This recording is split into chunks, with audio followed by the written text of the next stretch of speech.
Hilchos Teshuva, chapter 2. Rambam says, what's a complete Teshuva? Well, how do you know if Teshuva is really real? We spoke about the need and the importance of a person returning to Hashem, especially before Rosh Hashanah, Yom Kippur, and so on. How do you know when it's a complete Teshuva? If somebody has the opportunity, the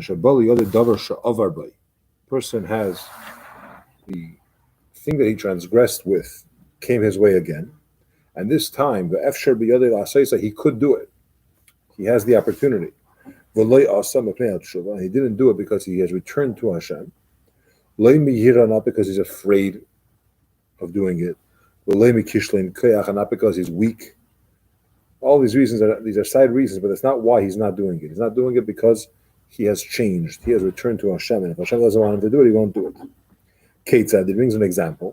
If someone sinned with a woman impermissibly, and then after some time he was with her again, and he still wants her, and he has the same strength that he had before, and he's in the same place that he was, and he decides, no, I'm not going to commit that transgression, that's a true Baal Tshuva.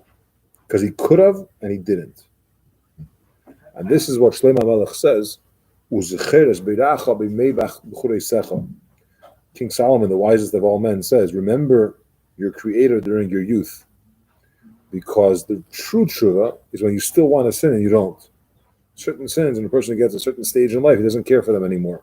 So it's still going to be tshuva, as the Rambam says, it's still accepted, but it's not the same level because he doesn't have the same interest as he used to have. But let's say a person only did tshuva when he was much older. He can't do what he used to do. In other words, the desires that he had that he doesn't have now.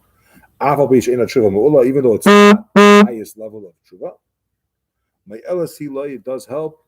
And he's considered to be about tshuva. Even if he went his whole life and he sinned, he transgressed and whatever else he did, but on the day of his passing, the last day of his life, he did tshuva, and he passed away in his tshuva, all of his sins get forgiven. Shenema, as the pasuk says, until the sun doesn't darken,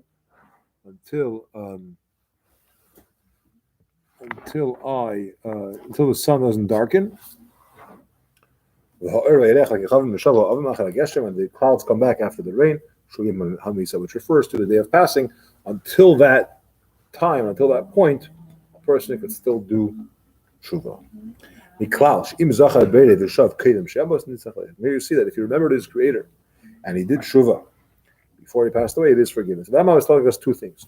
Number one, that the ultimate tshuva is when a person has the chance to do it again and he doesn't do it, then you know it's real tshuva. However, if he doesn't have the chance because he, for example, is older and he doesn't have the same interests as he had before, it's still tshuva. Because when you do tshuva, it can be the last day of a person's life. He sinned his whole life, but when he did tshuva, that he's forgiven, and he's completely forgiven. What is tshuva? Says the Rambam. Tshuva. A person should leave, the sinner should leave his sin, and he should remove it from his thoughts. It's a very important element. He should decide in his mind, in his heart, I'm not doing this anymore. He resolved not to go back to it.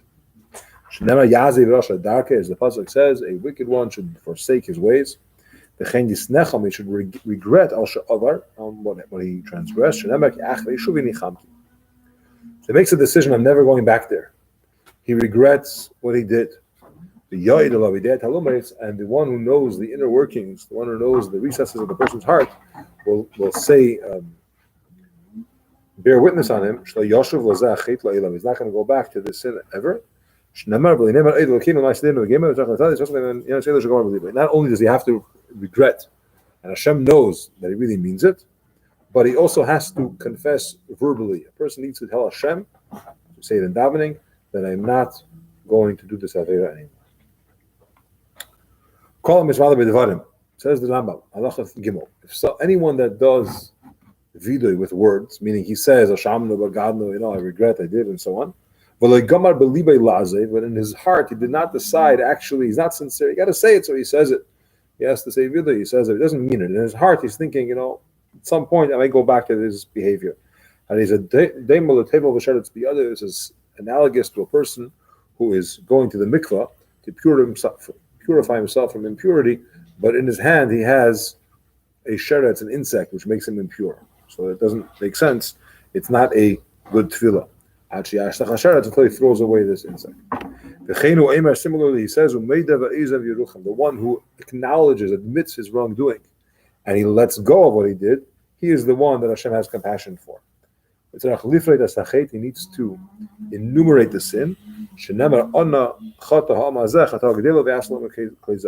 Moshe Rabbeinu, when he's davening to Hashem for forgiveness for the Jewish people, he uses a term, please Hashem, this nation sinned a great sin. Why are you mentioning it?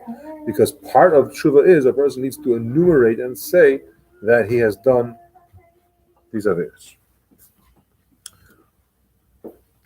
We're going to stop here for Maidav. You're at Daled now? We're up to Daled, yeah. Very good. You're following along. What page are we on? It depends on which Rambam we're using, but it's chapter 2. It's the same one you're Same one. Chapter 2. What page? There's no page numbers. Oh, there's no page number. I know. I know what page to go to.